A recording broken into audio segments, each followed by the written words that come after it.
Hello everyone. मेरा नाम है सागर बलूनी और मैं आपका स्वागत करता हूं इस प्यारे से छोटे से आपके अपने चैनल में। तो हमने केमिकल बॉन्डिंग का लेक्चर नंबर 2 देखा। उसमें हमने हाइब्रिडाइजेशन निकालना सीखा, यस सर। लोन पेयर निकालना सीखा, यस सर। बॉन्ड पेयर निकालना सीखा, यस सर। बॉन्ड एंगल निकालना सीखा, यस सर। और शेप निकालना सीखा, यस सर। तो ये सारी चीजें अपने lecture number 2 of chemical bonding में सीख चुके हैं। और आज उसी लेक्चर के रिगार्डिंग जितने भी क्वेश्चन आपके पास्ट में पिछले 37 सालों में, पिछले 37 सालों में पूछे जा चुके हैं नीट और एआईपीएमटी में ना, वो सारे क्वेश्चन आज इस वीडियो में अपन सॉल्व करने वाले हैं। ठीक है, तो देखते हैं अपन कैसे कैसे क्वेश्चन अपने लेक्चर नंबर 2 से पूछे जा चुके हैं। यहाँ पर मैंने लिख दिया MCQ practice chemical bonding lecture number 2। अब यहाँ पर जो हम क्वेश्चन प्रैक्टिस करेंगे ना, तो यहाँ पर जो क्वेश्चंस हैं उनको हम 3 कैटेगरी में बांट रहे हैं। एक तो बिल्कुल फर्जी, जो बिल्कुल आसान से क्वेश्चन होंगे वो फर्जी क्वेश्चन होंगे, ठीक है। एक जो थोड़े ठीक ठाक होंगे, ठीक है। और एक जो बिल्कुल डिफिकल्ट होंगे, उनको अपन यहाँ पर खतरनाक वाले सेक्शन में रखेंगे, ठीक है। तो यहाँ पर मैंने 3 कैटेगरी बना दी। देखते हैं अपन कितने क्वेश्चन अपने कौन सी कैटेगरी में लाई करते हैं। और एक और बात मैं यहाँ पर बताना चाहूंगा।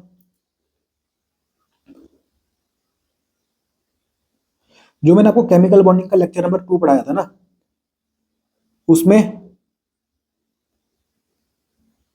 जब मैं आपको हाइब्रिडाइजेशन बता रहा था, हाइब्रिडाइजेशन कैसे निकालते हैं, तो वहां पर मैंने यहाँ पर ये पढ़ाया था आपको। ये वाला पार्ट देखो, ये ग्रीन कलर से मैं जो दिखा रहा हूँ आपको, कि डी ब्लॉक अगर सेंट्रल एटम होगा तो हमको कैसे वहां पर हाइब्रिडाइजेशन निकालना है। तो इस वाले को आप काट देना, ठीक है। इस वाले को काट देना, ठीक है। क्योंकि यहाँ पर मैंने गलती से ये कर दिया कि यहाँ पर जो टीई है ना, तो टीई अपना क्या टेलुरियम है। ये अपना कौन सी फैमिली में आता है, पता है? ऑक्सीजन फैमिली में आता है। मतलब ये अपना पी ब्लॉक एलिमेंट है। इसको मैंने गलती से टीआई मान लिया, ठीक है। और टीआई तुम्हारे डी ब्लॉक का एलिमेंट है, ठीक है। तो इसको तुम कैसे सॉल्व करोगे?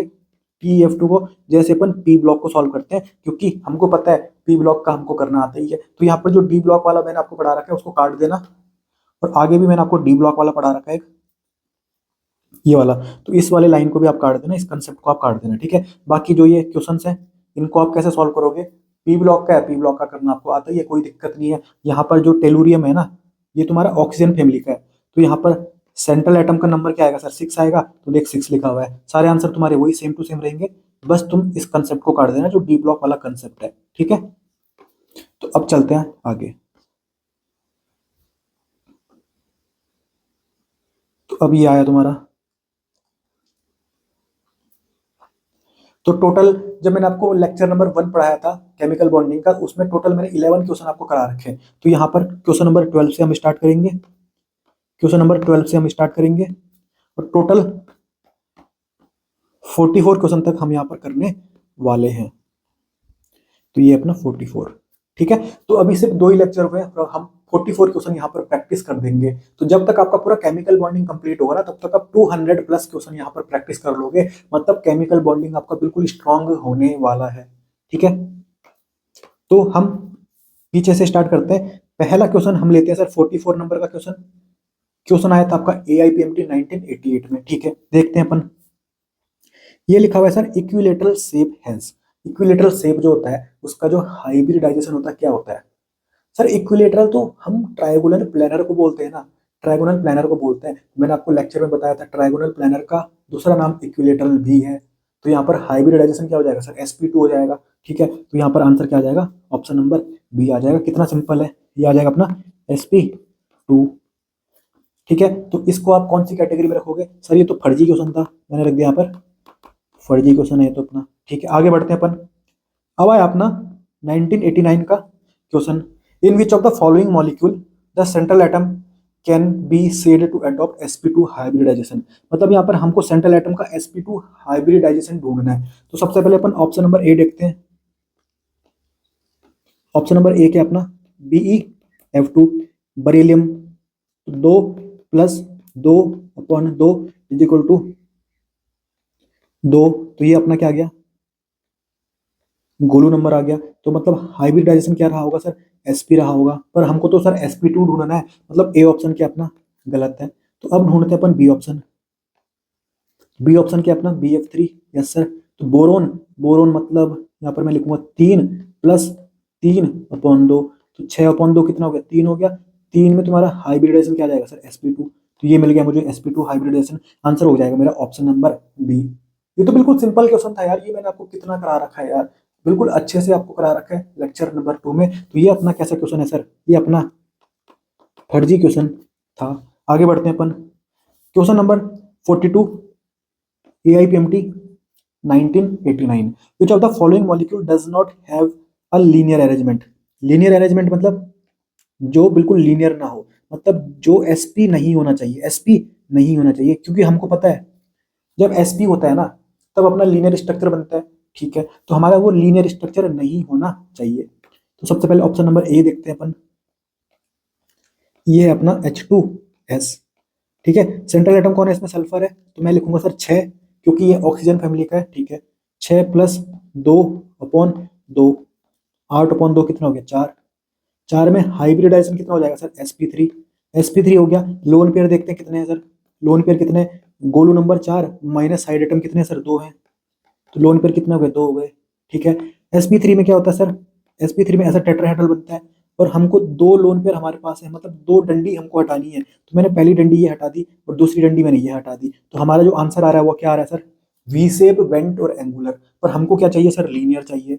तो यहाँ पर पूछ रहा है कि किसके पास लीनियर नहीं होगा, तो आंसर हमारा यही आ जाएगा सर, इसका स्ट्रक्चर लीनियर नहीं बन रहा। समझ में आ गई बात, तो यही इसका आंसर आ जाएगा। आगे बढ़ते हैं अपन, कैसा क्वेश्चन था सर ये, कौन सी कैटेगरी में रखेंगे इसको, तो बिल्कुल फर्जी क्वेश्चन था, बिल्कुल आसान क्वेश्चन था, कोई दिक्कत इसमें होने वाली नहीं थी। आगे बढ़ते हैं अपन, अब देख ये क्या लिखा हुआ है, द कॉम्प्लेक्स आयन, ये कॉम्प्लेक्स आयन दे रखा है, ठीक है, is formed by sp3d2 hybridization, ठीक है, hence the ion should possess.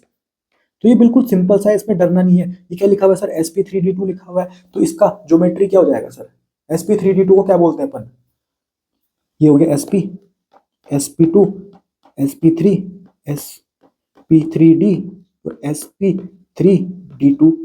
तो इसको क्या बोलते हैं, linear, trigonal planar, tetrahedral, distorted tetrahedral, ये ऑक्टाहेड्रल, या फिर क्या बोलते हैं, लीनियर, ट्रायगोनल प्लानर, टेट्राहेड्रल, फिर ट्रायगोनल बाइपिरामिडल, इसको बोल देंगे स्क्वायर बाइपिरामिडल। तो स्क्वायर बाइपिरामिडल कोई ऑप्शन है, आंसर क्या आ जाएगा इसका, स्क्वायर बाइपिरामिडल नहीं, ये भी नहीं है, ये भी नहीं है, ये भी नहीं है। तो स्क्वायर बाइपिरामिडल का दूसरा नाम क्या था सर, ऑक्टाहेड्रल था कि नहीं, तो मैंने बताया था आपको कि स्क्वायर बाइपिरामिडल का दूसरा नाम क्या होता है, ऑक्टाहेड्रल भी होता है। तो इसका आंसर क्या आ जाएगा, ऑप्शन नंबर ए आ जाएगा। तो बिल्कुल आसान क्वेश्चन था यार, बिल्कुल सिंपल सा क्वेश्चन था। इसमें हमको ये बताना था कि sp3d2 की ज्योमेट्री क्या होगी, नाम क्या होगा इसका बता दो। तो इसका आंसर क्या आ जाएगा, ऑक्टाहेड्रल ज्योमेट्री या फिर स्क्वायर बाइपिरामिडल, ठीक है। तो आंसर आ जाएगा इसका ऑप्शन नंबर ए। और ये कैसा क्वेश्चन था अपना, बिल्कुल फर्जी क्वेश्चन था, बिल्कुल फर्जी क्वेश्चन था, ठीक है। अब देख, अभी आया अपना question number 40, AIPMT 1991, sp3 hybrid orbital contain. ये देख sp3 ये लिख दिया मैंने, अब इसको मैं खोल के अगर लिखूं spp, टोटल कितने हैं सर, टोटल 4 है। उसमें से हमको क्या निकालना है, s कैरेक्टर निकालना है। मैंने आपको सिखा रखा है सर लेक्चर में, s तो सिर्फ एक ही है ना, तो s अगर मैं निकालूं, परसेंटेज s निकालूं, तो सर कितना हो जाएगा 1/, टोटल कितने हैं 4, तो 1/4 कहाँ दे रखा है, ऑप्शन नंबर ए में दे रखा है, ऑप्शन नंबर ए में दे रखा है। तो इसका आंसर क्या आ जाएगा, ऑप्शन नंबर ए आ जाएगा, ठीक है। तो कोई दिक्कत इसमें होने वाली आपको नहीं है, इसका आंसर आ जाएगा ऑप्शन नंबर ए। तो ये कैसा क्वेश्चन था सर, बिल्कुल फर्जी क्वेश्चन था, कोई दिक्कत आपको होने वाली नहीं है, ठीक है। आगे बढ़ते अपन, अब ये लिखा हुआ है विच स्ट्रक्चर इज लीनियर, इसमें से अपने को लीनियर स्ट्रक्चर ढूंढना है, लीनियर स्ट्रक्चर। तो कोई दिक्कत नहीं है, सबसे पहले ऑप्शन नंबर ए देखते हैं अपन, क्या लिखा हुआ है सर, SO2, यस सर। तो सल्फर सेंट्रल एटम है तो 6 प्लस ऑक्सीजन साइड एटम है, क्या यहाँ पर मैं 2 लिखूं, नहीं सर, नाइट्रोजन एंड ऑक्सीजन जब साइड एटम होते हैं तो हम 0 लिखते हैं, तो यहाँ पर मैंने 0 लिखा अपॉन 2, तो 6 को 2 से डिवाइड कर 3 आ गया तेरा गोलू नंबर, मतलब हाइब्रिडाइजेशन कितना आ गया सर, sp2 आ गया, ठीक है। sp2 कैसा होता है अपना, ऐसा होता है, ठीक है। यहाँ पर लोन पेयर निकालते हैं, लोन पेयर कितना हो गया, Golu number 3 minus side atom कितने, 2 है सर, 3 में से 2 गया, आंसर 1 आ गया। तो अगर एक लोन पेयर आएगा तो तू एक डंडी हटा देगा, तो इसका शेप क्या हो गया सर, वी शेप, या फिर बेंट बोल, या फिर एंगुलर बोल दे। पर हमको क्या चाहिए सर, लीनियर चाहिए, मतलब ये आंसर क्या हो सकता है, ये आंसर सही नहीं हो सकता, ये आंसर क्या अपना गलत है। ठीक है, आगे बढ़। दूसरा ऑप्शन क्या है? CO2। CO2, तो ये लिखा मैंने CO2 देख। ठीक है, ऑप्शन नंबर बी। तो कार्बन के लिए 4+0/2, तो ये कितना हो गया तेरा? 2 हो गया। तो 2 में हाइब्रिडाइजेशन कितना हो जाएगा? sp हो जाएगा। और sp जब होता है तो लोन पेयर आते हैं क्या? नहीं आते सर। ठीक है, तो आंसर क्या आ जाएगा तेरा? ऑप्शन नंबर बी आ जाएगा, क्योंकि यहाँ पर sp हो गया। sp मतलब लीनियर। बात क्लियर है ना? मैं उम्मीद करता हूँ बात समझ में आ गई होगी। तो ये कैसा क्वेश्चन था? AIPMT 1992 का ये क्वेश्चन कैसा था सर? ये बिल्कुल फर्जी क्वेश्चन था, बिल्कुल सिंपल क्वेश्चन था, कोई दिक्कत होने वाली नहीं थी। आगे बढ़ते हैं अपन। अब देख किसकी बात है, यहाँ पर हमको ढूंढना है सबसे शॉर्टेस्ट कार्बन कार्बन की बॉन्ड लेंथ कहाँ पर होगी। ठीक है, हमको पता है बॉन्ड लेंथ की सीक्वेंस क्या होती है। सबसे ज्यादा किसकी होती है? सिंगल बॉन्ड की होती है। फिर किसकी होती है सर? पार्शियल डबल बॉन्ड की होती है। फिर किसकी होती है? डबल बॉन्ड की होती है। और सबसे कम किसकी होती है सर? ट्रिपल बॉन्ड की होती है। ठीक है, तो हमको यहाँ पर सबसे छोटी बॉन्ड लेंथ चाहिए, मतलब यहाँ पर ट्रिपल बॉन्ड ढूंढते हैं। चल, तो ट्रिपल बॉन्ड मतलब आइन इसको बोलते हैं क्या? आइन। तो यहाँ पर देख क्या लिखा हुआ है? आइन लिखा हुआ है। तो आंसर क्या आ जाएगा मेरा? ऑप्शन नंबर सी आ जाएगा। बात क्लियर है? ये आया था अपना AIPMT 1992 का क्वेश्चन है, बिल्कुल फर्जी क्वेश्चन मैं इसको यहाँ पर डाल रहा हूं। तो अभी तक जितने क्वेश्चन पूछे जा चुके हैं ना, वो बिल्कुल सारे फर्जी कैटेगरी में हमने रखे हैं, बिल्कुल जीरो लेवल के क्वेश्चन पूछे गए थे, और आप इसको बिल्कुल चंद सेकंडों में सॉल्व कर सकते हो। तो चलिए आगे बढ़ते हैं। अब ये आया अपना AIPMT 1993 का क्वेश्चन है। ठीक है, ये क्या बोल रहा है? When the hybridization state of carbon atom changes from sp3 to sp2। ठीक है, पहले sp3 था हाइब्रिडाइजेशन, अब क्या हो गया सर? sp2 हो गया। ठीक है, और फिर लास्ट में क्या हुआ? sp हो गया। ठीक है, sp हो गया। तो आगे क्या पूछ रहे हैं ये? The angle between the hybridised orbital. तो एंगल मतलब जो बॉन्ड एंगल है उसमें क्या फर्क पड़ेगा, मतलब जब मैं sp3 से sp2 और फिर sp की तरफ जाऊंगा तो बॉन्ड एंगल क्या होगा सर? जब sp था ना तो बॉन्ड एंगल कितना था? 180 डिग्री था। जब sp2 था तो कितना था सर? 120 डिग्री था। और जब sp3 था तो कितना था सर? 109 डिग्री 28 मिनट था। तो मतलब sp की तरफ जा रहे हैं ना जब अपन, तो बॉन्ड एंगल अपना क्या हो रहा है? बढ़ रहा है। तो आंसर क्या आ जाएगा? Increase progressively. Increase progressively. कोई दिक्कत है? बिल्कुल आसानी से समझ में आ गया। तो ये कैसा क्वेश्चन था? बिल्कुल फर्जी लेवल का क्वेश्चन था, ये मैंने लिख दिया, बिल्कुल फर्जी क्वेश्चन। आगे बढ़ते हैं अपन। अब यहां पर हमको ढूंढना है which of the following has sp2 hybridization. sp2 hybridization ढूंढना है। ठीक है, तो मैं यहाँ पर चेक करता हूँ ऑप्शन नंबर डी को। यहाँ पर मैं देख के बता सकता हूँ यार, हमने तो ऑर्गेनिक केमिस्ट्री पढ़ ली। 2 कार्बन अगर मैं रखूंगा और 2 हाइड्रोजन है, ठीक है, तो यहाँ पर मुझे डबल बॉन्ड बनाना पड़ेगा। यस सर, क्योंकि कार्बन की वैलेंसी पूरी करनी है, कार्बन टेट्रा वैलेंसी शो करता है। तो यहाँ पर देख कार्बन के पास एक डबल बॉन्ड है, तो ये अपना क्या होगा सर? sp2 होगा कि नहीं होगा? तो यही तो हमको ढूंढना था। तो आंसर क्या आ जाएगा? ऑप्शन नंबर डी आ जाएगा। कितना सिंपल था। कब आया था ये क्वेश्चन? ये क्वेश्चन आया था AIPMT 1996 में। और कैसा क्वेश्चन है ये? बिल्कुल फर्जी जीरो लेवल का क्वेश्चन है। तो अभी तक जितने क्वेश्चन हमने किए सारे जीरो लेवल के क्वेश्चन है, बिल्कुल आसान क्वेश्चन है। आप एक एक दो दो सेकंड में इनको सॉल्व कर सकते हो। ठीक है, आगे बढ़े अपन। अब वापस वही क्वेश्चन रिपीट हो गया, बॉन्ड लेंथ कंपेयर करनी है। ठीक है, तो हमको पता है मिनिमम बॉन्ड लेंथ किसकी होती है? ट्रिपल बॉन्ड की होती है, यानी आइन वाले की होती है। ठीक है, ट्रिपल बॉन्ड की मिनिमम बॉन्ड लेंथ होती है। तो देखिए ई ने लिखा हुआ है, ये ए ने लिखा हुआ है, ये ए ने लिखा हुआ है, और ये लिखा हुआ है आइन। तो आंसर क्या आ जाएगा? ऑप्शन नंबर बी आ जाएगा। ये क्वेश्चन पूछा गया था आपका AIPMT 1996 में। बिल्कुल आसान क्वेश्चन था, बिल्कुल फर्जी लेवल का, जीरो लेवल का क्वेश्चन पूछा गया था। आगे बढ़ते हैं अपन। अब आता है अपना क्वेश्चन नंबर 34। ये आया अपना AIPMT 2001 का क्वेश्चन है। Which of the following two are isostructural. यहाँ पर हमको आइसो स्ट्रक्चरल ढूंढने हैं। मैंने आपको लेक्चर नंबर 2 में बिल्कुल अच्छे से बता रखा है कि यहाँ पर दोनों का क्या होना चाहिए? शेप सेम होना चाहिए, शेप सेम होना चाहिए। ठीक है sir, option number A check करते हैं अपन। XeF2 and IF2-। ठीक है, 8+2/2, तो 10/2 कितना हो गया? 5 हो गया। ठीक है, लोन पेयर निकालूंगा तो Golu number 5 minus side atom कितने? 2 है, -2, तो लोन पेयर कितना आ गए? 3 आ गए। यहाँ पर अगर मैं इसकी बात करूँ तो 7+2 -1 दे रखा है, तो +1 किया मैंने। ठीक है, टोटल डिवाइड किया 2 से, तो 10/2 कितना हो गया? ये भी 5 हो गया। 10/2 कितना हो गया? 5 हो गया। लोन पेयर अगर मैं यहाँ पर निकालूं तो 5 Golu number minus side atom कितने हैं सर? 2 है, तो आंसर कितना आ जाएगा, 3 आ जाएगा। यहाँ पर भी देख हाइब्रिडाइजेशन में सेम आने वाला है, क्योंकि sp3d आएगा आंसर। यहाँ पर भी हाइब्रिडाइजेशन कितना आ जाएगा, sp3d आ जाएगा। फिर लोन पेयर भी सेम है, तो ऑब्वियस सी बात है यहाँ पर हमको शेप सेम मिलने वाला है। और शेप क्या आएगा तुम्हारा, यहाँ पर लीनियर आएगा, लीनियर आएगा क्योंकि 3 लोन पेयर है, मैंने आपको बता रखा है। ठीक है, तो दोनों जगह तुम्हारा शेप सेम आ गया, तुम्हारा हाइब्रिडाइजेशन सेम आ गया, तो ये ऑब्वियस सी बात है कि ये आंसर क्या होने वाला है, सही होने वाला है। मतलब ये जो पेयर है ना, ये अपना क्या है सर, आइसो स्ट्रक्चरल है। ये क्या अपना आइसो स्ट्रक्चरल है। तो ये बिल्कुल सिंपल क्वेश्चन था यार, मैंने आपको बता रखा है यार, लेक्चर नंबर 2 में बिल्कुल अच्छे से समझा रखा है आपको। तो ये बिल्कुल जीरो लेवल क्वेश्चन था। इसको मैं कौन सी कैटेगरी में रख रहा हूँ सर, फर्जी कैटेगरी में रख रहा हूँ। बिल्कुल सिंपल क्वेश्चन था। आगे बढ़ते हैं अपन। क्वेश्चन नंबर 33 आया।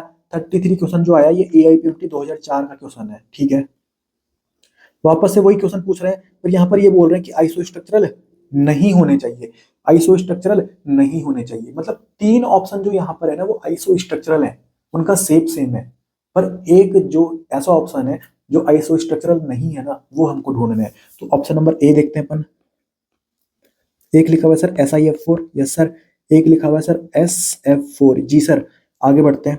कासी, तो मतलब ये कार्बन फैमिली का है, तो 4+4/2, 8/2 कितना हो गया, 4। 4 में हाइब्रिडाइजेशन कितना आएगा सर, sp3 आएगा, यस सर। लोन पेयर निकालूं क्या, निकाल दो। Lone pair is equal to group number 4 minus side atom कितने हैं सर, 4 है, तो 4 में से 4 गया। लोन पेयर कितने हैं, 4 है। मतलब यहाँ पर शेप क्या आएगा सर, टेट्राहेड्रल ही आएगा। ठीक है, इसकी बात करते हैं SF4 की। ऑक्सीजन फैमिली का है ये सल्फर, तो 6+4/2, तो 10/2 5। हाइब्रिडाइजेशन कितना हो गया सर, sp3d हो गया। लोन पेयर अगर मैं निकालूं, ठीक है, तो लोन पेयर क्या हो गया, Golu number 5 minus side item, तो 5 में से 4 गया।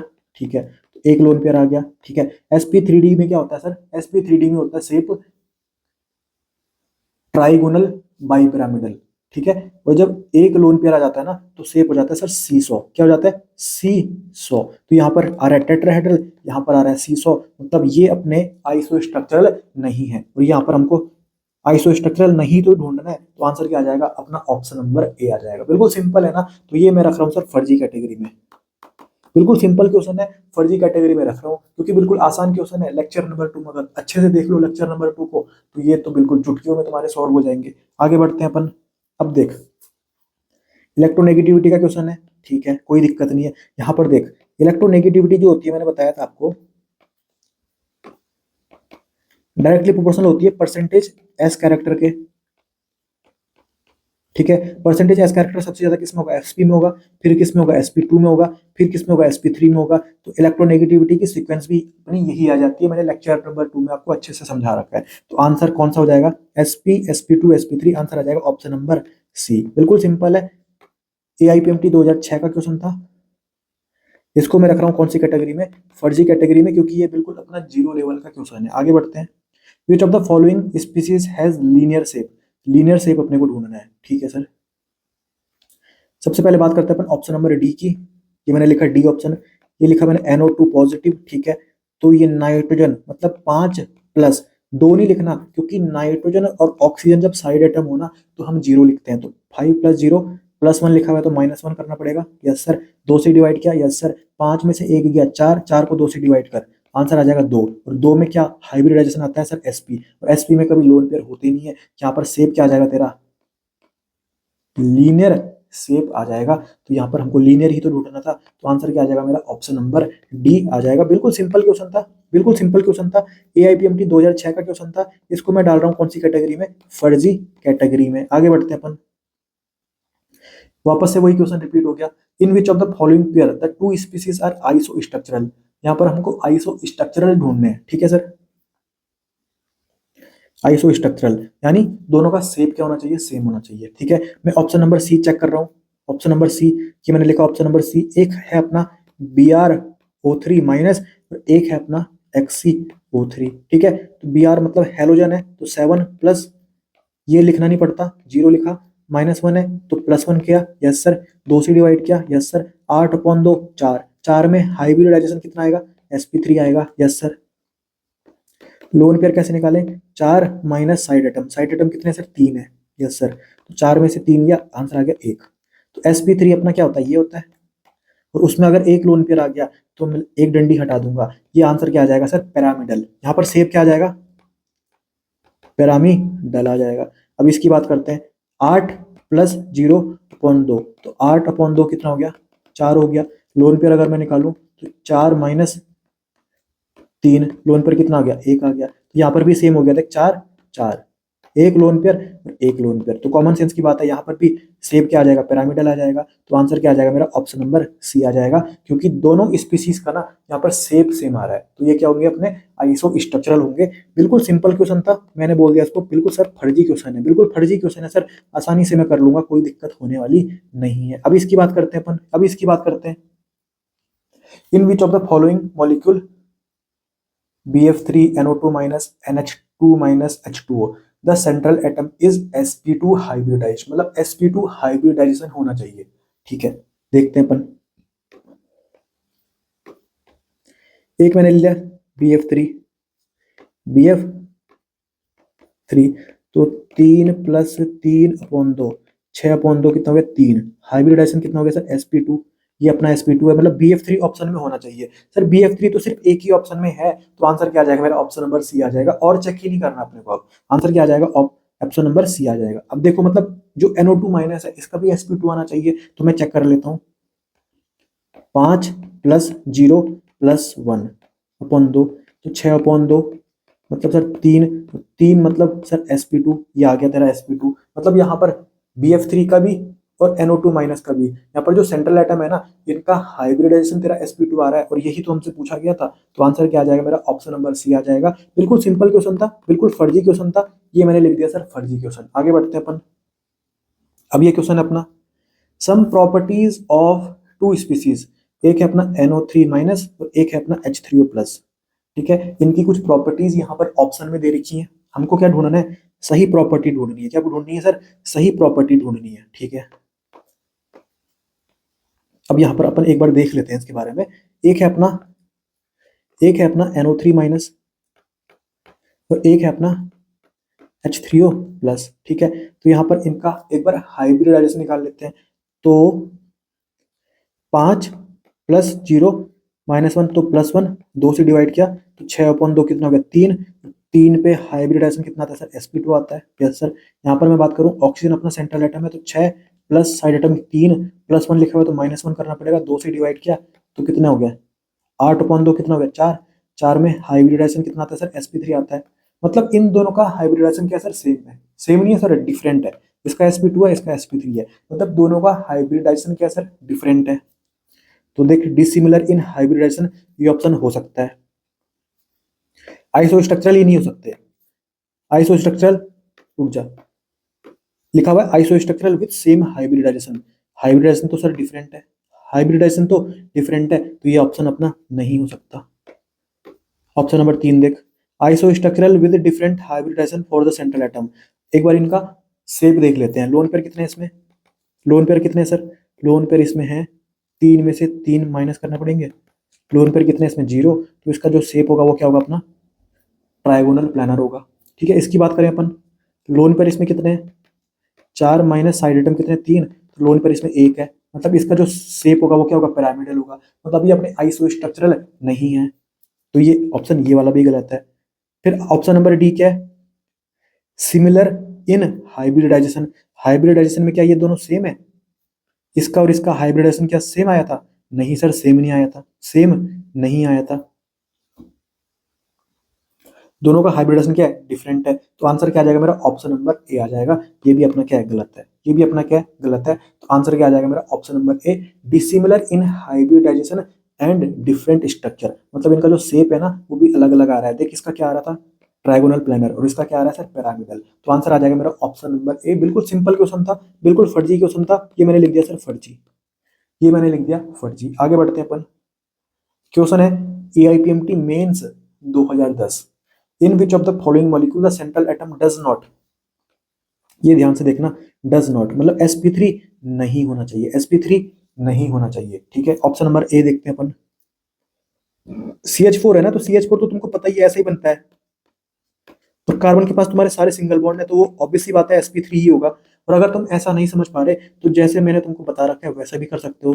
4 + 4 अपॉन 2, तो 8 अपॉन 2 कितना हो गया 4। 4 में कितना आता है अपना sp3 ही तो आता है, तो ए तो अपना ऑप्शन नहीं हो सकता क्योंकि हमको यहाँ पर sp3 नहीं ढूंढना, ये तो अपना sp3 हो गया। ऑप्शन नंबर बी देखा, SF4 है तो 6 + 4, 2 से डिवाइड किया, 10 अपॉन 2 5, 5 में हाइब्रिडाइजेशन कितना आ जाएगा sp3d आ जाएगा, तो ये आंसर क्या हो जाएगा मेरा सही हो जाएगा क्योंकि यहाँ पर तुम्हारा sp3 हाइब्रिडाइजेशन नहीं है सल्फर का। बात क्लियर है ना, कोई दिक्कत नहीं होनी चाहिए, बिल्कुल सिंपल क्वेश्चन था। इसको मैंने बोल दिया सर ये तो अपना फर्जी क्वेश्चन है। आगे बढ़ते हैं अपन। In which of the following species the central atom has the type of hybridization which is not same as that present in other three? मतलब यहाँ पर 4 ऑप्शन दे रखे हैं, उनमें से 3 ऑप्शन में ना सेंट्रल एटम का सेम हाइब्रिडाइजेशन होगा, सिर्फ एक ऑप्शन होगा जिसमें सेंट्रल एटम का कुछ अलग हाइब्रिडाइजेशन आ जाएगा, तो हमको वो अलग वाला ही ढूंढना है। ठीक है, तो देखते हैं अपन। सबसे पहले मैंने ऑप्शन नंबर ए लिखा, SF4 लिखा हुआ है। ठीक है, तो 6 + 4, 2 से डिवाइड किया, 10 अपॉन 2, आंसर आ गया 5, गोलू नंबर 5 है। हाइब्रिडाइजेशन कितना होगा सर sp3d होगा, यस सर, तो इसमें sp3d आ गया ए में। ऑप्शन नंबर बी देखते हैं अपन अब, I3-, इसको कैसे लिखते हैं अपन, I और I2-। ठीक है, तो देख 7 + 2 -1 है तो +1, 2 से डिवाइड किया, टोटल कितना हो गया 10 अपॉन 2 5, 5 में हाइब्रिडाइजेशन कितना होगा sp3d हो गया। मतलब यहाँ पर हमको बात क्लियर हो चुकी है कि 3 ऑप्शन ऐसे होंगे जिनका हाइब्रिडाइजेशन कितना होने वाला है sp3d होने वाला है। मतलब हमको यहाँ पर एक ऐसा ऑप्शन ढूंढना है जिसका हाइब्रिडाइजेशन sp3d ना हो, sp3d ना हो। तो ऑप्शन नंबर सी देखते हैं अब, SbCl5 Sb तेरा कहाँ पर आता है, नाइट्रोजन फैमिली में आता है, तो 5 + 5 -2 लिखा हुआ तो +2, 2 से डिवाइड किया तो 10 12, 12 अपॉन 2, तो ये कितना हो गया 6 हो गया, और 6 में तेरा हाइब्रिडाइजेशन कितना आएगा sp3d2। तो यहाँ पर हमको पता लग गया कि यहाँ पर जो सी ऑप्शन है ना, ये हमारा आंसर आने वाला है। ये क्वेश्चन था अपना AIPMT 2010 का, बिल्कुल फर्जी क्वेश्चन था सर, बिल्कुल फर्जी क्वेश्चन था, बिल्कुल सर फर्जी क्वेश्चन था, यहाँ पर मैंने लिख दिया फर्जी। ठीक है, आगे बढ़ते हैं अपन अब। In which of the following pair of molecule the central atom has sp2 hybridization? जो सेंट्रल एटम है ना उसका sp2 हाइब्रिडाइजेशन होना चाहिए। ठीक है, ऑप्शन नंबर बी चेक करते हैं अपन अब। ऑप्शन नंबर बी चेक करते हैं, BF3, तो इधर लिख दिया मैंने NO2-। तो देख 3 + 3 अपॉन 2, तो 6 अपॉन 2 कितना गया 3, 3 मतलब हाइब्रिडेशन कितना होगा सर sp2 होगा। इसकी बात करें 5 + 0 -1 है तो +1 करना पड़ेगा, 2 से डिवाइड किया, 6 अपॉन 2 कितना हो गया 3 हो गया, 3 में हाइब्रिडेशन कितना आएगा सर sp2 ही आएगा। तो यहाँ पर दोनों के पास, सेंट्रल एटम के पास sp2 हाइब्रिडाइजेशन ही आ रहा है, तो यहाँ पर ये बिल्कुल सिंपल सा क्वेश्चन था, इसका आंसर आ जाएगा अपना ऑप्शन नंबर बी। ठीक है, तो बिल्कुल कैसा क्वेश्चन था, बिल्कुल जीरो लेवल क्वेश्चन, बिल्कुल फर्जी क्वेश्चन।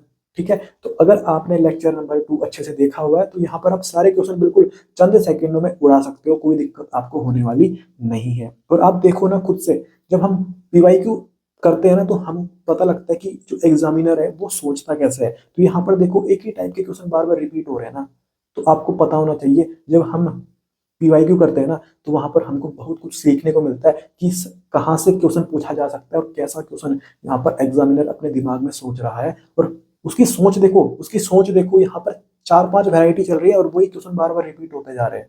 ठीक है, तो ये फायदा होता है अपना पीवाईक्यू करने का। आगे बढ़ते हैं अपन, यहाँ पर अपने को कुछ दे रखे हैं 5, अब इसमें क्या करना है अपने को, क्वेश्चन पढ़ते हैं। Which of the two ions from the list given below that have geometry that is explained by the same hybridization of orbital? अच्छा, मतलब यहाँ पर एक ऐसा जोड़ा ढूंढना है जिसके पास सेंट्रल एटम का हाइब्रिडाइजेशन क्या होना चाहिए, सेम होना चाहिए। ठीक है, तो सबसे पहले ऑप्शन नंबर ए देखते हैं। तो इसमें दे रखा है अपने को एक तो NO2- और एक दे रखा है NO3-। तो देख 5 + 1, 2 से डिवाइड किया, 6 अपॉन 2 कितना हो गया 3 हो गया। यहाँ पर भी देख 5 + 0 + 1, ये भी कितना हो गया 3 हो गया। ठीक है, तो यहाँ पर देख नाइट्रोजन का हाइब्रिडाइजेशन कितना आ जाएगा sp2 आ जाएगा, यहाँ पर भी नाइट्रोजन का हाइब्रिडाइजेशन कितना आ जाएगा sp2 आ जाएगा। तो यहाँ पर दोनों का हाइब्रिडाइजेशन सेम हो गया, तो हमारा आंसर यही हो गया क्योंकि क्वेश्चन में यही तो पूछा गया था। कि एक ऐसा ऑप्शन चुनो जहां पर दोनों का ना सेंट्रल एटम का सेम हाइब्रिडाइजेशन होना चाहिए। तो यहाँ पर जो ये क्वेश्चन था AIPMT 2011 का, बिल्कुल फर्जी लेवल का क्वेश्चन था, बिल्कुल सिंपल क्वेश्चन था, ये मैंने सॉल्व कर दिया। आगे बढ़ते हैं। अब क्वेश्चन पूछा गया है which of the following pairs is iso structural. Common sense की बात है। अब आइसो स्ट्रक्चरल का मतलब देखो यहाँ पर लिखा हुआ है सेम शेप और हाइब्रिडाइजेशन। हाइब्रिडाइजेशन भी सेम होना चाहिए, ये ध्यान रखना यार, ये बात ध्यान रखना। जब हम आइसो स्ट्रक्चरल बोलते हैं ना, शेप तो सेम होना ही चाहिए, हाइब्रिडाइजेशन भी सेम होना चाहिए, हाइब्रिडाइजेशन भी सेम होना चाहिए। ठीक है, आगे बढ़ते हैं अपन। ऑप्शन नंबर पहले डी देखते हैं। तो देख एक लिखा हुआ है अपना BF4 माइनस, एक लिखा हुआ है अपना NH4 प्लस। तो देख 3+4 -1 दे रखा है, तो +1, 2 से डिवाइड किया, 8/2 कितना हो गया 4, 4 अपना गोलू नंबर हो गया। तो हाइब्रिडाइजेशन कितना हो गया सर, sp3 हो गया। यस सर, sp3 मतलब टेट्राहेड्रल। लोन पेयर देखते हैं कितने हैं, लोन पेयर कितने आ रहे हैं सर, 4 - 4, 4 - 4 लोन पेयर कितना आ गया, 0 आ गए। मतलब शेप क्या आ जाएगा इसका, टेट्राहेड्रल आ जाएगा। और हाइब्रिडाइजेशन कितना आ रहा है सर, sp3 आ रहा है। अब यहाँ पर देखो 5+4 - 1, 2 से डिवाइड किया, तो ये कितना हो गया 8/2, 4 हो गया। 4 में हाइब्रिडाइजेशन कितना आ जाएगा, sp3 आ जाएगा। लोन पेयर अगर मैं निकालूं तो 4 - 4, लोन पेयर यहाँ पर भी 0 है, तो यहाँ पर भी तेरा जो शेप है ना वो क्या आ जाएगा, टेट्राहेड्रल आ जाएगा। तो देख हाइब्रिडाइजेशन भी सेम और शेप भी सेम, तो यहाँ पर हमारा जो ऑप्शन नंबर डी है ना वो क्या होंगे, आइसो स्ट्रक्चरल होंगे। तो आंसर आ जाएगा अपना ऑप्शन नंबर डी। ये क्वेश्चन था आपका AIPMT 2012 का, और बिल्कुल फर्जी, बिल्कुल जीरो लेवल क्वेश्चन था। ठीक है, तो आप बिल्कुल इसको आसानी से सॉल्व कर सकते थे। अब बात करते अपन क्वेश्चन नंबर 22 की। और क्वेश्चन नंबर 22 ये आपका पूछा गया था कर्नाटका नीट 2013 में। ठीक है, तो क्वेश्चन था अपना in which of the following pair both the species have sp3 hybridisation. मतलब हमको एक ऐसा जोड़ा ढूंढना है, एक ऐसा पेयर ढूंढना है जहां पर दोनों के पास ना सेंट्रल एटम के पास यहाँ पर sp3 हाइब्रिडाइजेशन होना चाहिए। ठीक है, तो देख sp3 हाइब्रिडाइजेशन वाला जोड़ा हमको ढूंढना है। सबसे पहले अपन ऑप्शन नंबर ए चेक करते हैं। तो ये लिखा मैंने SiF4, यस सर। ये लिखा मैंने BeH2। ठीक है, तो 4+4/2, 8/2 कितना हो गया 4, 4 मतलब हाइब्रिडाइजेशन कितना हो गया सर, sp3। ठीक है, तो यहाँ पर तो सिलिकॉन के पास जो कि अपना सेंट्रल एटम है उसके पास हाइब्रिडाइजेशन sp3 आ रहा है, तो यहाँ पर बेरिलियम के पास भी हाइब्रिडाइजेशन sp3 ही आना चाहिए। ठीक है, तो देख 2+2/2, तो 4/2 कितना हो गया 2 हो गया। और 2 पे अपना हाइब्रिडाइजेशन कितना आता है सर, sp आता है, तो ये ऑप्शन अपना नहीं हो सकता। अब हम चेक करते हैं option number B, NF3 and H2O।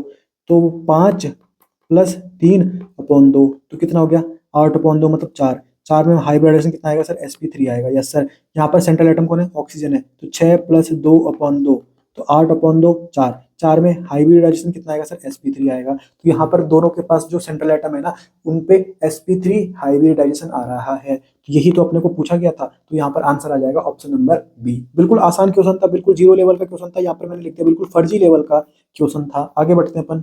अब देख यहाँ पर क्वेश्चन आया सर अपना नीट 2013 में कर्नाटका, वापस वही the outer orbital of carbon in ethene molecule. Ethene मतलब इथ मतलब 2 कार्बन, और इन मतलब दोनों के बीच में डबल बॉन्ड है। अब वैलेंसी पूरी करने के लिए हाइड्रोजन लगा दे, वैलेंसी पूरी करने के लिए हाइड्रोजन लगा दे, मतलब ये अपना इथीन है। ठीक है, can be considered to be hybridized to give 3 equivalent sp2 orbital. तो हमको भी पता है कि ये जो कार्बन है ये अपना sp2 हाइब्रिडाइज्ड है, क्योंकि यहाँ पर तेरा एक डबल बॉन्ड लगा हुआ है। ठीक है,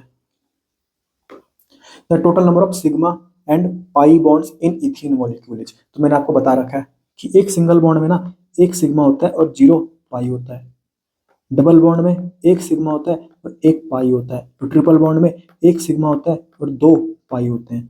ठीक है, तो चाहे कोई सा भी बॉन्ड हो ना, चाहे सिंगल बॉन्ड हो, डबल बॉन्ड हो, ट्रिपल बॉन्ड हो, सब में एक एक सिग्मा होते हैं। तो देख 1 sigma, 2 sigma, 3 sigma, 4 sigma, 5 sigma, तो 5 सिग्मा है, और 5 सिग्मा ऑप्शन नंबर सी में दिख रखा है। और देख डबल बॉन्ड के पास एक पाई होता है, तो एक यहाँ पर पाई भी होगा, तो 5 सिग्मा और एक पाई बॉन्ड यहाँ पर देखने को मिल जाएंगे। ऑप्शन आ जाएगा अपना ऑप्शन नंबर सी। बिल्कुल आसान क्वेश्चन था, बिल्कुल यहाँ पर ये फर्जी क्वेश्चन था, ये मैंने लिख दिया। आगे बढ़ते हैं अपन। अब क्वेश्चन पूछा गया है नीट 2013 में XeF2 is iso structural with, मतलब XeF2 का जो स्ट्रक्चर होगा, जो उसका शेप होगा ना, वो किससे मिलता है यहाँ पर, मतलब XeF2 का हमको आइसो स्ट्रक्चरल दूसरा ढूंढना है कंपोनेंट, ठीक है, जिसका शेप सेम XeF2 के जैसा हो। तो पहले अपन देखते हैं XeF2 का शेप क्या है। तो 8 + 2/2, तो 10/2 कितना हो गया 5। हाइब्रिडाइजेशन कितना हो जाएगा sp3d हो गया। लोन पेयर निकालो, लोन पेयर क्या हो जाएगा, 5 में से 2 माइनस करना है 2, तो यहाँ पर कितना गया लोन पेयर 3 हो गया। sp3d मतलब ट्राइगोनल बाइपिरामिडल, और जब उसमें 3 लोन पेयर आ जाते थे तो यहाँ पर क्या हो जाता था, लीनियर स्ट्रक्चर बन जाता था। क्या बन जाता था सर, लीनियर स्ट्रक्चर बन जाता था, ठीक है। अब ऑप्शन नंबर डी को चेक करते हैं पहले।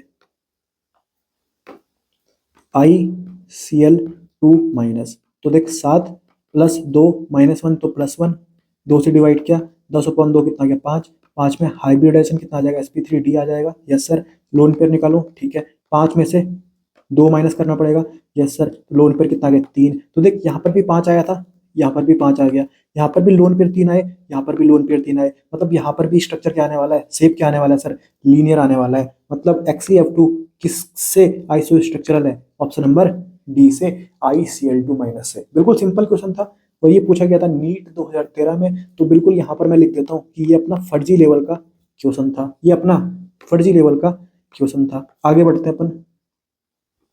क्वेश्चन आया विच of the following species has triangular planar shape. Triangular planar मतलब सर sp3 होना चाहिए, और लोन पेयर कितने होने चाहिए सर, 0 होने चाहिए। लोन पेयर कितने होने चाहिए, 0 होने चाहिए, तभी तो अपना sp3 से, तभी तो अपना सॉरी ट्राइगोनल प्लेनर शेप आएगा। तो sp3 और लोन पेयर कितने होने चाहिए, 0 होने चाहिए, ठीक है। तो ढूंढते हैं अपना। तो सबसे पहले मैंने देखा ऑप्शन नंबर ए N3, फिर देखा ऑप्शन नंबर बी, तो मैं सबसे पहले ऑप्शन नंबर बी को चेक करता हूँ। तो ये लिखा हुआ है NO3-, ठीक है। तो देख 5 + 3 नहीं, 0 लिखना पड़ेगा, क्योंकि जब ऑक्सीजन और नाइट्रोजन साइड एटम होते हैं तो हम 0 लिखते हैं, ठीक है। -1 दे रखा था तो +1 किया मैंने, ठीक है। 2 से डिवाइड किया तो 6/2 कितना हो गया 3 हो गया।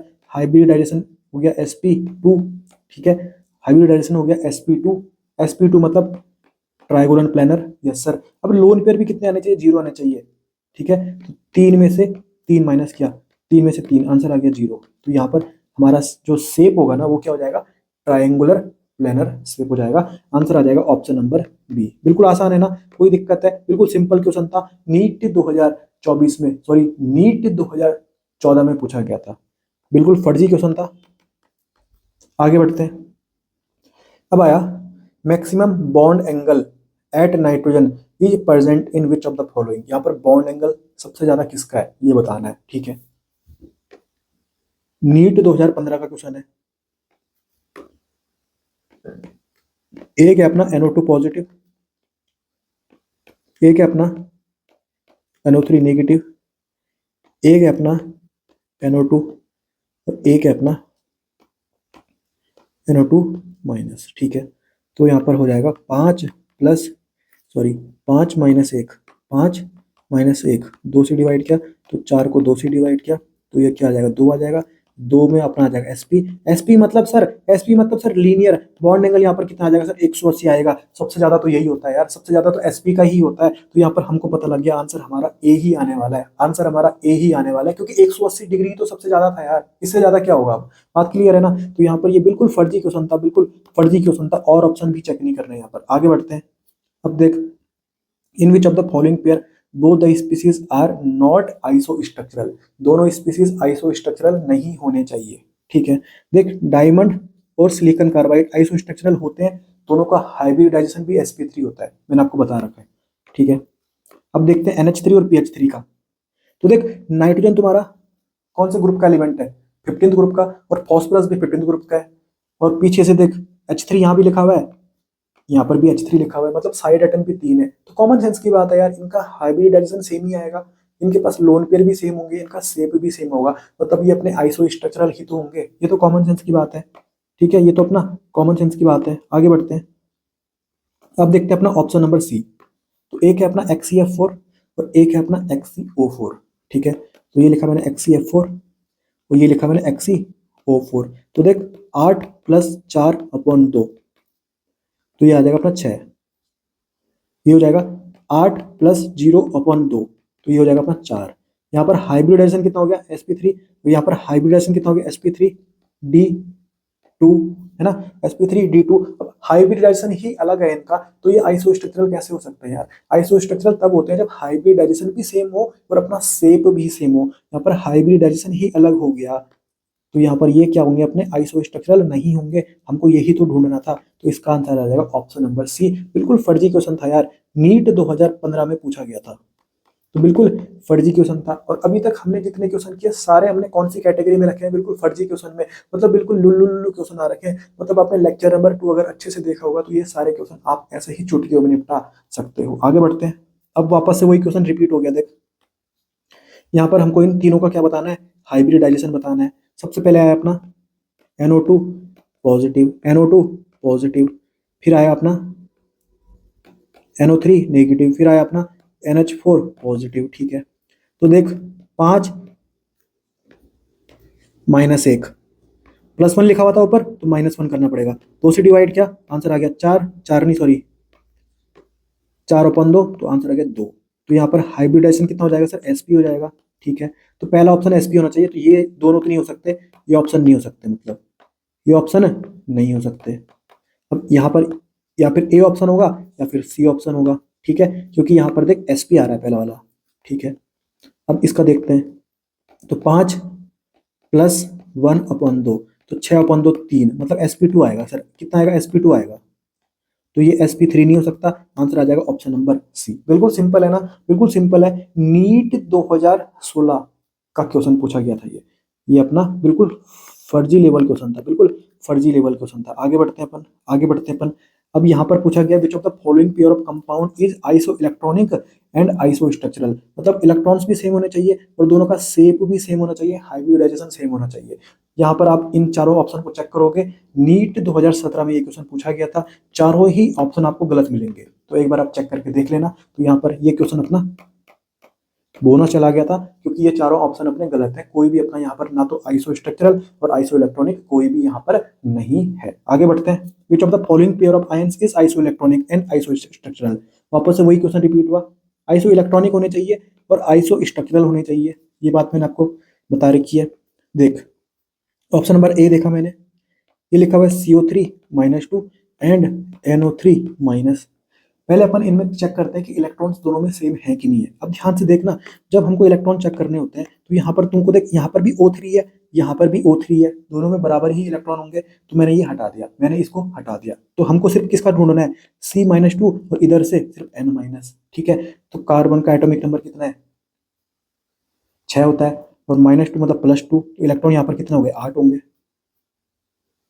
ठीक है, यहाँ पर की अगर बात करें, नाइट्रोजन का एटॉमिक नंबर कितना होता है? 7 होता है, -1 मतलब +1, तो यहाँ पर टोटल इलेक्ट्रॉन कितने होंगे? 8 इलेक्ट्रॉन होंगे। मतलब दोनों जगह इलेक्ट्रॉन तो बराबर हो गए, मतलब ये आइसो इलेक्ट्रॉनिक तो है। ये बात सही है कि ये आइसो इलेक्ट्रॉनिक है। अब चेक करते हैं कि ये आइसो स्ट्रक्चरल है या नहीं है। CO3 -2 NO3-, तो 4 + 2, 2 से डिवाइड किया 3 आ गया। हाइब्रिडाइजेशन कितना हो गया? sp2 हो गया। इसको देखो, 5 + 1/2, 3 आ गया। हाइब्रिडेशन कितना हो गया? sp2 हो गया। हाइब्रिडाइजेशन तो सेम हो गया। अब देखते हैं शेप कितना है। लोन पेयर यहाँ पर मैं देखूं तो 3 में से 3 माइनस करना पड़ेगा, लोन पेयर यहाँ पर 0 है। और यहाँ पर लोन पेयर कितने हैं? 3 में से 3 माइनस करना पड़ेगा, यहाँ पर भी लोन पेयर कितना आ जाएंगे? 0 आ जाएंगे। तो कॉमन सेंस की बात है, हाइब्रिडाइजेशन भी सेम, लोन पेयर सेम, तो यहाँ पर शेप सेम ही आएगा। तो ये दोनों अपने क्या? आइसो स्ट्रक्चरल भी है। तो ये आइसो इलेक्ट्रॉनिक भी है, आइसो स्ट्रक्चरल भी है। तो ऑप्शन आ जाएगा अपना ऑप्शन नंबर ए। ये आया था अपना नीट 2016 में। बिल्कुल फर्जी लेवल का क्वेश्चन था, बिल्कुल फर्जी लेवल का क्वेश्चन था, कोई दिक्कत नहीं हुई। आगे बढ़ते हैं अपन, वापस क्वेश्चन पूछा गया अपना नीट 2016 में, among the following which one is a wrong statement. हमको गलत स्टेटमेंट ढूंढना है, गंदी बात ढूंढनी है। तो सबसे पहले अपन चेक करते हैं ऑप्शन नंबर ए, तो PH5 and BiCl5 do not exist. ठीक है, मैंने आपको बताया था जैसे PH5 लिखा हुआ है ना, तो होता क्या है ना, जब हम लिखते हैं ना, तो पहला हमारा वो एलिमेंट होता है जिसकी इलेक्ट्रोनेगेटिविटी कम होती है, फिर वो लिखते हैं अपन जिसकी इलेक्ट्रोनेगेटिविटी ज्यादा होती है। ठीक है, तो यहाँ पर इन्होंने फॉस्फोरस पहले लिख दिया, फॉस्फोरस की इलेक्ट्रोनेगेटिविटी तो ज्यादा होती है, उसको पीछे लिखना होता है। ठीक है, तो हमेशा जब भी हम लिखते हैं ना, तो पहले उसको लिखते हैं जिसकी इलेक्ट्रोनेगेटिविटी क्या होगी, कम होगी, फिर बाद में उसको लिखते हैं जिसकी इलेक्ट्रोनेगेटिविटी ज्यादा होगी। तो ये क्या होते हैं, गलत हो गए, क्योंकि ये एग्जिस्ट ही नहीं करेंगे। ये तो बात सही है, ये इसलिए एग्जिस्ट ही नहीं करेंगे। अब देख i3 प्लस के लिए देखते हैं कि क्या इसकी बेंट ज्योमेट्री है कि नहीं है। तो ये लिखा मैंने i3 प्लस, ठीक है, तो इसको मैं सही से लिखूं तो i2 प्लस, ठीक है, तो 7 + 2 - 1, 2 से डिवाइड किया, 8/2 कितना हो गया, 4 हो गया। हाइब्रिडाइजेशन हो गया सर अपना sp3, लोन पेयर इसमें कितना आ रहा है सर, 4 में से 2 माइनस करने पड़ेंगे, तो लोन पेयर हो जाएंगे 2। sp3 मतलब ये अपना sp3 होता है, 2 लोन पेयर मतलब 2 डंडी हटानी है, एक हटाई और एक हटाई, तो ये अपना आ गया वी शेप बेंट और एंगुलर। तो i3 प्लस का तो अपना बेंट ज्योमेट्री है, बिल्कुल सही बात है। ठीक है, इसकी बेंट ज्योमेट्री है, ये बिल्कुल सही बात है, तो ये भी अपनी क्या है, सही है। अब बात करते हैं अपन ऑप्शन नंबर सी की। अब बात करते हैं अपन ऑप्शन नंबर सी की। ऑप्शन नंबर सी है कि SeF4 and CH4 have same shape, कि दोनों का शेप क्या होगा सर, सेम होगा। देखते हैं SeF4 और CH4, तो देख इसका तो कितना होगा सर, यहाँ पर हाइब्रिडाइजेशन आएगा सर sp3, लोन पेयर आएंगे तेरे 0, तो शेप हो जाएगा इसका टेट्राहेड्रल। ठीक है सर, अब इसकी बात करें तो 6 + 4, 2 से डिवाइड किया, 5 आ गया। हाइब्रिडाइजेशन हो जाएगा sp3d, ठीक है, और लोन पेयर कितने हैं इसमें, एक लोन पेयर है, 5 में से 4 गया तो एक बचा ना, एक लोन पेयर है, तो sp3d में क्या बनता था, ट्राइगोनल बाइपिरामिडल, और एक लोन पेयर आ जाता था तो क्या बन जाता था, सी सॉ बन जाता था। तो यहाँ पर ये बन जाएगा सी सौ। ठीक है, तो देख दोनों का शेप अलग अलग आ रहा है, यहाँ पर टेट्राहेड्रल आ रहा है, इधर सी सौ आ रहा है, तो यहाँ पर ये भी क्या हो गया अपना, गलत हो गया। तो ये तीनों अपने गलत हैं, तो आंसर क्या आ जाएगा अपना, ऑप्शन नंबर बी आ जाएगा। बिल्कुल सिंपल है, कोई दिक्कत इसमें नहीं होनी चाहिए, ये अपना बिल्कुल फर्जी क्वेश्चन है, यहाँ पर मैंने लिख दिया फर्जी। ठीक है, बाकी जो P pi d pi bonding है वो मैं आपको बताऊंगा, और यहाँ पर आप अगर आपने 3 ऑप्शन भी काट दिए तो हमारा आंसर सही हो जाता है। ठीक है, बाकी p pi bonding, p pi d pi bonding, p pi bonding, ये क्या होता है, अभी हम जब केमिकल बॉन्डिंग अच्छे से पढ़ेंगे तो हम समझ जाएंगे। ठीक है, आगे बात करते हैं अपन। अब ये अपना question number 12, the correct geometry and hybridization of XeF4, ये लिखा हुआ है मैंने XeF4। ठीक है, अब ध्यान से देखो, अब ध्यान से देखो, ये एक अच्छा क्वेश्चन पूछा गया था, एक अच्छा क्वेश्चन पूछा गया था, क्योंकि बहुत बच्चों ने इसको क्या किया, गलत किया। यहाँ पर मैंने एक पोल भी कराया था, मैं आपको दिखाता हूँ, ये पोल,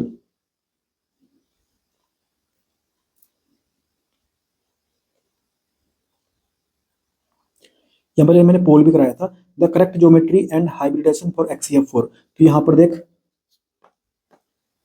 43% बच्चों ने इसको sp3d2 और स्क्वायर प्लानर बताया है। ठीक है, और जब ये पेपर में क्वेश्चन आया था ना, उस टाइम भी बहुत बच्चों ने इसको गलत किया था।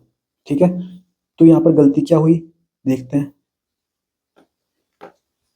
ये अपना XeF4, ये मैंने लिख दिया सर XeF4। ठीक है, तो देख 8 + 4 और 2 से डिवाइड किया, तो 12 को 2 से डिवाइड किया, 6 आ गया। लोन पेयर निकालूं तो 6 - 4, लोन पेयर कितना आ गया, 2 आ गए। ठीक है, और 6 मतलब हाइब्रिडाइजेशन कितना आ गया सर, sp3d2 आएगा, तो sp3d2 ये हो सकता है, ये ऑप्शन नहीं हो सकता, ये ऑप्शन नहीं हो सकता, ये ऑप्शन हो सकता है, या फिर ए ऑप्शन होगा या फिर डी ऑप्शन होगा। ठीक है, अब देख लोन पेयर कितना आ गए, 2 आ गए, लोन पेयर कितना आ गए, 2 आ गए। ठीक है, अब देख sp3d2 मतलब, sp3d2 मतलब इसको बोलते थे अपन स्क्वायर बाई पिरामिडल, और एक लोन पेयर आता था तो बोलते थे स्क्वायर पिरामिडल, और 2 लोन पेयर आते थे तो बोलते थे स्क्वायर प्लानर। तो यहाँ पर ये देखो स्क्वायर प्लानर लिखा हुआ है, ये मैंने मार दिया स्क्वायर प्लानर, और ऐसा सॉल्व करके हम घर आ गए। फिर पता लगा कि यार हमारे तो -5 आ चुके हैं, हमारे तो -5 मार्क्स हो चुके हैं। तो यहाँ पर गलती क्या करी, मैंने आपको बताया था, मैं आपको दिखाता हूँ, रुक जाओ।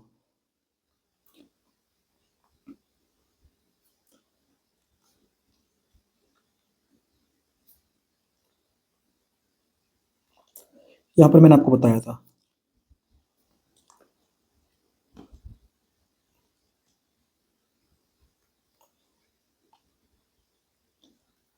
ये देख क्या लिखा हुआ है कि अगर अगर तुमसे शेप पूछे या फिर मॉलिक्यूलर ज्योमेट्री पूछे ना, तब तो हमको लोन पेयर लगा के खेलना है। जैसे अपन लोन पेयर लगा रहे हैं, फिर एक एक डंडी हटा रहे हैं, फिर अपना शेप बता रहे हैं, तब हमको ऐसा खेलना है अगर हमसे शेप पूछे या फिर मॉलिक्यूलर ज्योमेट्री पूछे। पर अगर हमसे ऑर्बिटल ज्योमेट्री पूछे या फिर सिर्फ ज्योमेट्री पूछे ना, तो यहाँ पर हमको लोन पेयर जीरो मान के आंसर देना है, लोन पेयर लगा के डंडियों को काटना नहीं है। ठीक है, तो यहाँ पर जो क्वेश्चन हमको आया था ना, वहां पर उन्होंने ज्योमेट्री पूछी हुई थी सिर्फ, तो वहां पर लोन पेयर हमको जीरो मानना है। ठीक है, लोन पेयर हमको क्या मानना है सर? जीरो मानना है। तो देख अब वापस उस क्वेश्चन पे आ जा।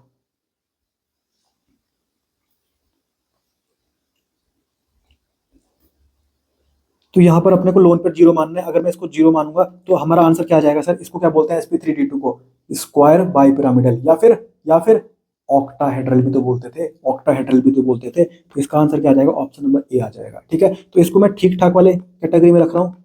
हालांकि ये बिल्कुल आसान क्वेश्चन था, फर्जी नंबर में रखना था, पर यहाँ पर ये हमको कुछ सिखाता है, इसलिए मैंने यहाँ पर इसको थोड़ा ठीक ठाक वाली कैटेगरी में रख दिया। ठीक है, तो ये आपका आया था नीट 2016 में। तो यहाँ पर खतरनाक क्वेश्चन तो हमारा एक भी नहीं आया। सारे क्वेश्चन हमारे कौन से आए थे? फर्जी क्वेश्चन आए थे। एक क्वेश्चन अपना कैसा आया? ठीक ठाक आया। तो बिल्कुल आसानी से आप यहाँ पर किसी भी क्वेश्चन को सॉल्व कर सकते हो। अगर आपने लेक्चर नंबर 2 देखा होगा ना, तो यहाँ पर आप इन क्वेश्चन को बिल्कुल चुटकियों में सॉल्व कर सकते हो, कोई दिक्कत आपको होने वाली नहीं है। और हमने 2 लेक्चर में टोटल 44 क्वेश्चन प्रैक्टिस कर लिए, और जब तक आपका पूरा ये केमिकल बॉन्डिंग का चैप्टर चलता रहेगा, आपके लगभग 200 से ज्यादा क्वेश्चन यहाँ पर प्रैक्टिस होने वाले हैं। आपका हाथ साफ हो जाएगा केमिकल बॉन्डिंग में। ठीक है, बाकी मैं उम्मीद करता हूँ आपको यहाँ पर कुछ सीखने को मिला होगा। वैसे आपने खुद से सॉल्व कर लिए होंगे और आपके मोस्ट ऑफ द आंसर सही आए होंगे। ठीक है, बाकी कैसा लगा ये लेक्चर कमेंट सेक्शन में जरूर बताना। अभी भी किसी क्वेश्चन में अगर डाउट है तो आप कमेंट सेक्शन में क्लियर कर सकते हो। बाकी कोई दिक्कत हो या फिर कोई सजेशन आप मुझे देना चाहते हो तो आप कमेंट सेक्शन में जरूर बताना। बाकी मिलते हैं अगले लेक्चर में, तब तक के लिए स्वस्थ रहिए, मस्त रहिए और बनते रहिए। बनूं मैं हिस्ट्री, फोकस ऑन विक्ट्री, काम करूं डेली। कहते हैं लोग सुनूं सिर्फ मेरी मंजिल।